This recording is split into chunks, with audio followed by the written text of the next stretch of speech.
Welcome to this edition of the IFS Zooms In. I'm Paul Johnson, and today we're going to be talking about an issue of immediate relevance and importance, which is the potential or probable reopening of schools in the next couple of weeks. What's happened to pupils over the last 6 months since lockdown started at the end of March, and what impact that might have had on them, and how we're going to get children back into the classroom and get them catching up with learning that they've lost. And to do that, I'm joined today by Angela Donkin, who is Chief Social Scientist at the National Foundation for Educational Research, and Sarah Cattan, who runs the education work at the Institute for Fiscal Studies.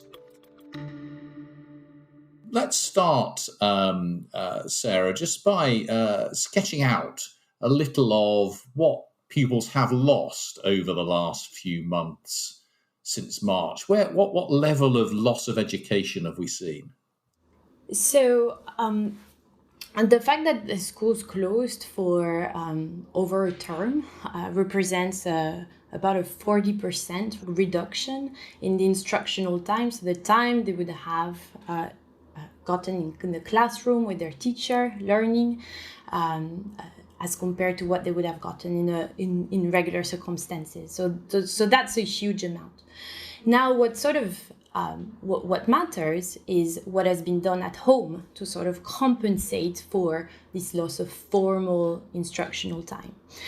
So with colleagues of mine at IFS and at the Institute of Education at UCL, we surveyed families with school-aged children, over 5,500 families around the month of May 2020. And we asked the parents a lot of questions about how they and their children spend their time during a typical lockdown day. And what we learned is that on average, children actually spent around 4.5 hours spending on various educational activities. They spend around 4.5 hours learning per day.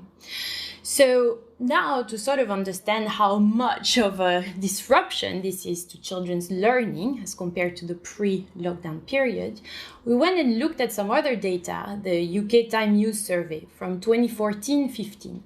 And in those data, we looked at how much time children, both primary and secondary school children, spent actually learning, either in class or outside of class, doing homework, etc.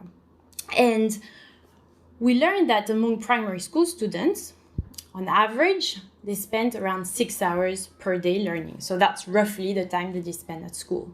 So for primary school students, that represents a drop of 1.5 hours per day less spent on learning.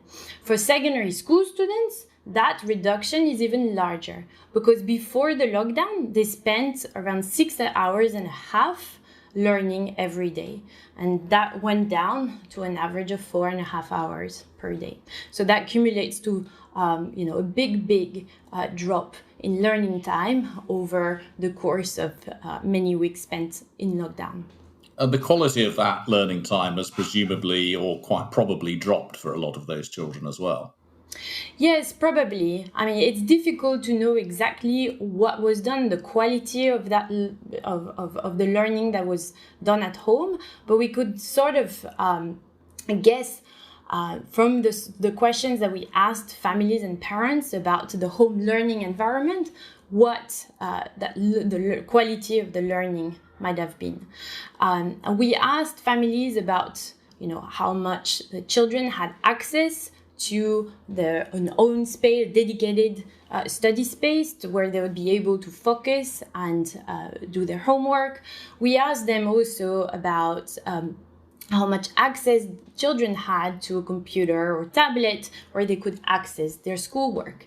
And here we see, I think, the most striking thing that we saw in the data is that there were quite important gaps in, accessing those things. So we can suspect there were big gaps in the sort of home learning environments, and hence, big gaps in the quality of the learning being done at home. I think another big aspect of the quality of the learning being at home will also have been driven by the sort of resources that schools provided to children.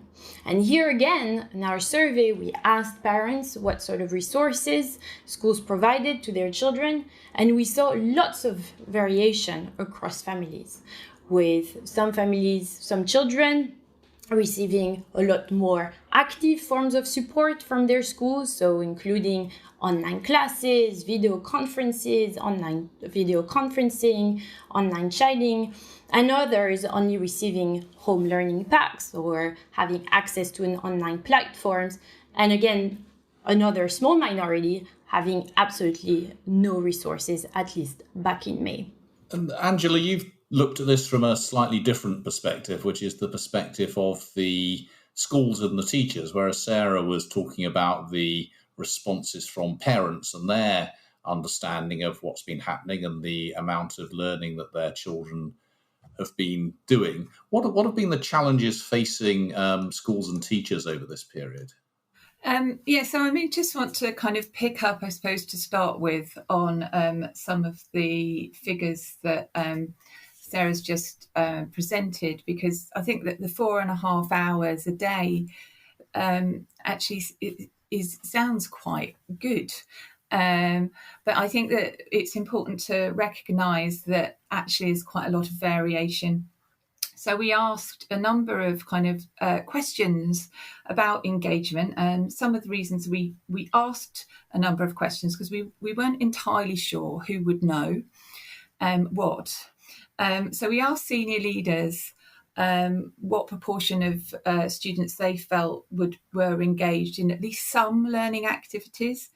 And I think that what's important to note here is that 3 in 10 primary and 4 in 10 secondary school children weren't engaged at all. So that's the view of the teachers. Their sense is that 3 or 4 out of 10 of the kids they're teaching just weren't engaged. Yeah, and I think that, I mean, you could say you might want to question the view of the teachers, but similarly you could question parents who might be overstating the number of hours that they're doing.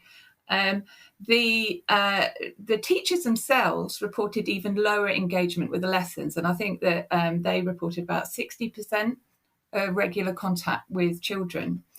And then we had an even further kind of stricter measure of engagement, which was the number of students returning the last piece of work, and that was at 42%.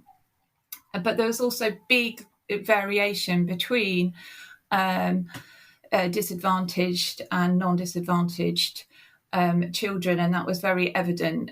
Those schools that are most deprived, only about half of the children were doing anything, compared to schools in the least deprived areas, which had higher levels of engagement. So I think that that there are averages, but they mask quite a variation in who's engaging. What we did note that there was this issue about IT was a major issue, and at that time, teachers were saying that 1 in 4 pupils had quite poor levels of access to IT. So that means that either they didn't have their own IT equipment or they had poor broadband. And this was in May. I mean, we have actually gone out since then, and we'll be reporting on more up-to-date figures next week. But I think that, this issue about getting IT to pupils is really important, especially if there are further lockdowns, because it's a real barrier. So that's quite striking. Up to a quarter of pupils are, in the view of their teachers at least, struggling because they don't have adequate IT equipment or adequate internet access. Yeah. I mean, it is quite a high figure, and although the government were doing, it said that they were trying to get laptops. I mean, I don't think that was happening quickly enough. I'd also like to just share some other groups that had what teachers thought lower than average engagement. I mean, let's face it, the average engagement wasn't that high anyway. But one of the groups that I also think is interesting. I mean, vulnerable students, maybe that's to be expected. SEND But young carers, also quite a significant number of young carers. And I'm just worried about that group and the extent to which they actually had time if they were at home and also caring for others to engage with schools. How much variation did you find in the practice of different schools? I mean, was there a reasonable amount of consistency between schools and teachers in what they were delivering, or did you find quite a lot of differences? Yeah, a huge amount of variation in practice. And I think Sarah's also mentioned that as well. We looked at how information was got to students about what they need to do, and also the method of the actual teaching. I mean, some teachers in more, disadvantaged areas were actually walking round to children. They were also, doing safeguarding visits on foot, which is a slightly different issue. But yes, so we decided, because of the importance of engagement, to run some regression models to look at what factors influenced better engagement with remote learning. And we found some things that I think would be useful for others to know about if we have to come back to this situation again. So there was a huge amount of variation. We saw low levels of use of interactive teaching. So, teaching that allows some form of chat between the teacher and the pupil. But that kind of teaching, it was seen to be particularly related to higher levels of engagement. So I think there's more to be done with, providing Zoom lessons, for instance. And we found that schools which had what's called a virtual learning environment, so it might be something like Google Classroom or Show My Homework. I think there's a whole range of these things, but they were used to providing content and homework, at least online. Those schools had a higher level of engagement as well. There were some other factors which weren't necessarily to do with the delivery. We found that younger teachers struggled more, so probably need some support. We found that actually teachers didn't necessarily have the right IT equipment themselves, and that actually teachers who had a better home working environment were better at delivering, unsurprisingly. Obviously, that IT access is a big driver there. And training, I think, was important as well for teachers. So, they're coming to this completely new, not ever having to have done anything like this. And I mean, it's all very well in hindsight, but, they did what they could. And I think that now, though, we know that there are things that they could do better, and we can help them to work out what those are. Yes, I mean, I think it is very striking, the extraordinary variation in practice. And Sarah, I think one of the things you find fairly clearly is from the point of view of parents and pupils, what they experienced in terms of the practice of the schools was quite different according to the socioeconomic background of the children, with those from better off social classes getting more in the way of the sort of interactive, effective teaching that Angela's describing. Yes, absolutely, Paul. So we look at socioeconomic gaps in a variety of learning resources, including the type of resources that children get from their schools. And this is perhaps a dimension of the home learning environment where we find some of the strongest socioeconomic gradients. So to give you an example, we find that the poorest fifth of primary school students, about 40% of the poorest fifth of primary school students have access to some sort of active form of support. So that includes, online classes, video conferencing, or online chatting. And that compares to about 60% of the richest fifth of primary school students. And among secondary school students, we see a large gap as well, with the poorest fifth, 50% of the poorest fifth having access to this type of resources versus around 70% of the richest fifth. So definitely strong differences in the type of resources provided by the schools among children, richer and poor students. And we also did some statistical analysis to see how much of those gaps in the type of resources received by students, along with the gaps in other aspects of the learning environment, such as having your own space to study and having access to a tablet or computer. We looked at how much of those gaps in learning resources could explain the big gaps in learning time that we also documented between the richest and the poorest students in our survey. And we find that among primary school students, those gaps can explain in those learning resources can explain at most a third of the learning time gap between the richest and the poorest primary school students. Among secondary school students, we were surprised to find that they explain less than that. They can explain at most 1/10 of the learning gap.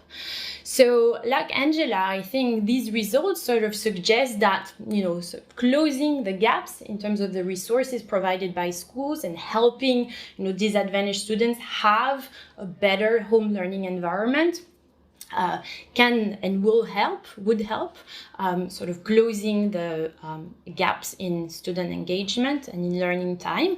But our interpretation of those findings also suggests that this can only go some way towards equalizing children's learning experiences at home.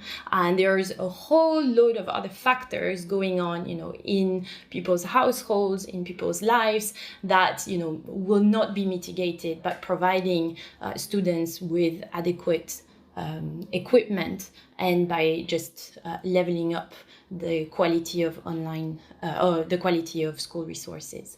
And so to us, that sort of suggests that, it is really imperative to reopen schools and to try and keep them open as long as possible.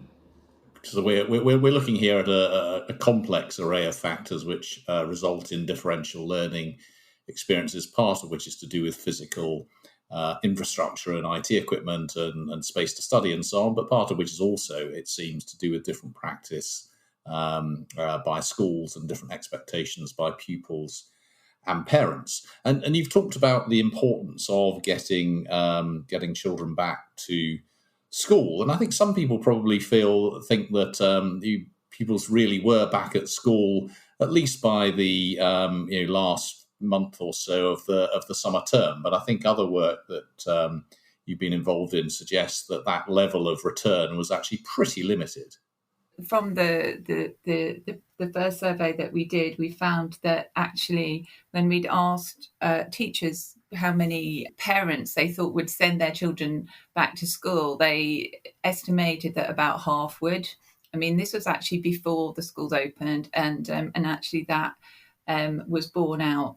And I think that's quite surprising. At what point ever have we been in this situation where of those eligible to attend, only half turned up? So let's just be clear about that. So when schools started to return, you're saying that half of those children who could, and in some sense should have returned, half of them didn't actually go. Yeah, the DFE statistics, they started to collect statistics from schools on a regular basis, and the DFE statistics bear that out, that about half of the children who are eligible to attend didn't turn up. Now, of course, it will be slightly different in September. First of all, everybody's had a little bit longer to get used to a kind of world in which we're reopening up a bit more.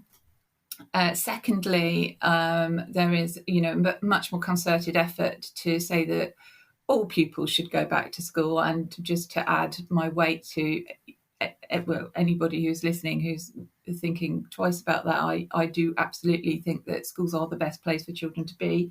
But yes, there are a number of issues for schools to cope with, and we don't quite know what's going to be happening in that first week of return. Maybe it's worth talking about some of the other things that schools might need to be thinking about given our research. So at that time, a number of staff weren't available to work full time. And of those, only a certain percentage were able to work at home. So around 29% of staff could only work at home because of shielding. Now, I think because shielding has been lifted, that shouldn't be as much of a problem. But moving forward, I think it's important to note that one of the main reasons that the schools closed was because they were having trouble staffing them. Because if you remember, I mean, for a while, the rhetoric was, well, we're going to keep schools open. And then all of a sudden people were asked to shield and they couldn't cope because of the numbers that went down. So, that's always a possibility. If the numbers go up and shielding comes back in, then actually staffing the schools is an issue. And the other thing is that, there are a number of additional requirements put on schools with regards to safety. And, with this first survey at that time, people were already asking for more resources, resources to be able to cope with a mixed provision, for instance, in July. But I think that we need to be mindful of the fact that the requirement for schools to be safe actually is a cost to them. So there are a number of challenges. But as you say, quite important, very important for children to get back. And as your work shows, Sarah, that'll be from a point, I think, in which only about 1 in 10 were actually at school, even in July on any given day.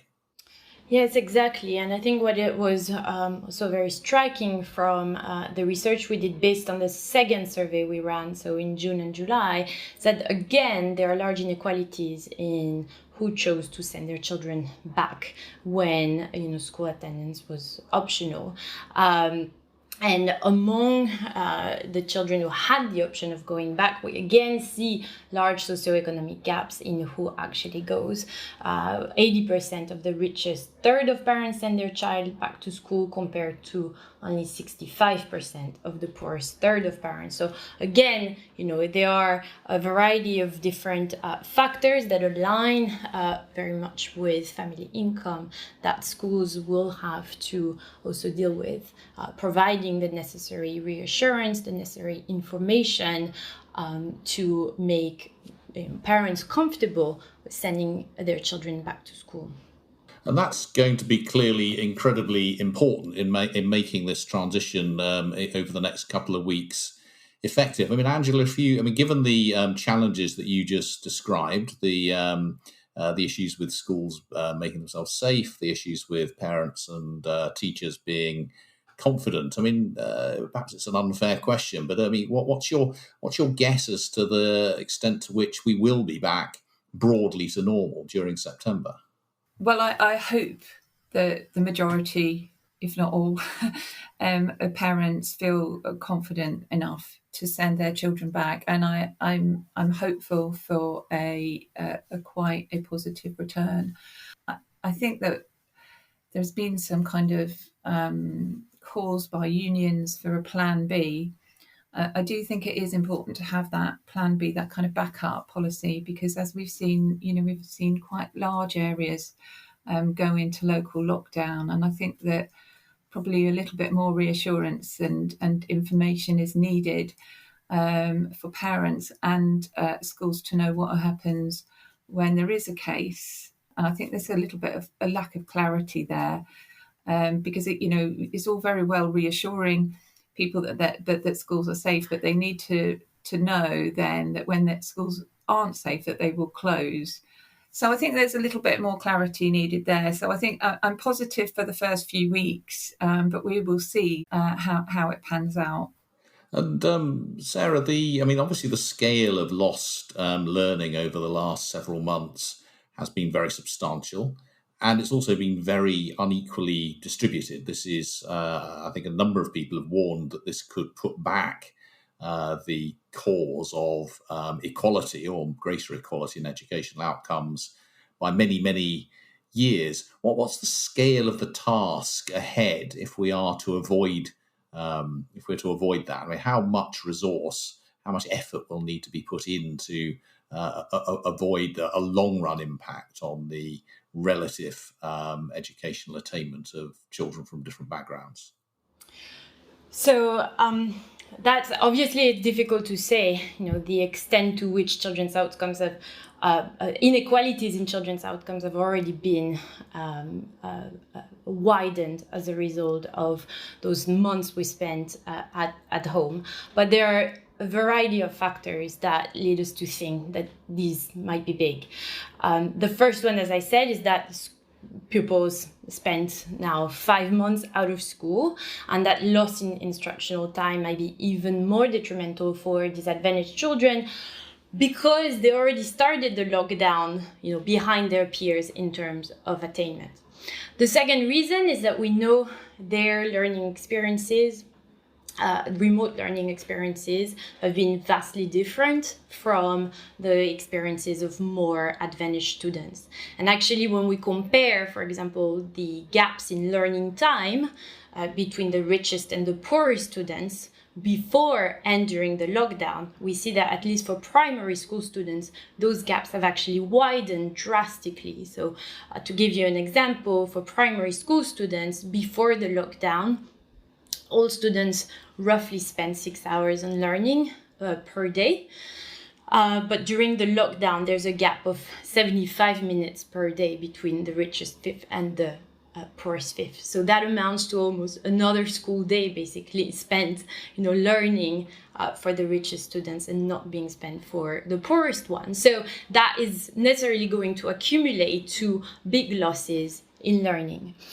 And the third factor I think that we need to take into account is also the fact that low-income households have been disproportionately more hit by this crisis in terms of their finances and their employment. Low-income workers were more likely to work in shutdown sectors. So in the short term, their incomes were at least partially protected by policies like the furlough scheme. But in the medium to long term, this whole situation creates a lot of uncertainty for the employment and incomes of parents in low-income households. And all this, what does it mean for children? It means less financial resources to spend on their children's learning and well-being. It also means potentially greater parental stress among low-income households than among high-income households. And that can be another driver of worse outcomes for disadvantaged children.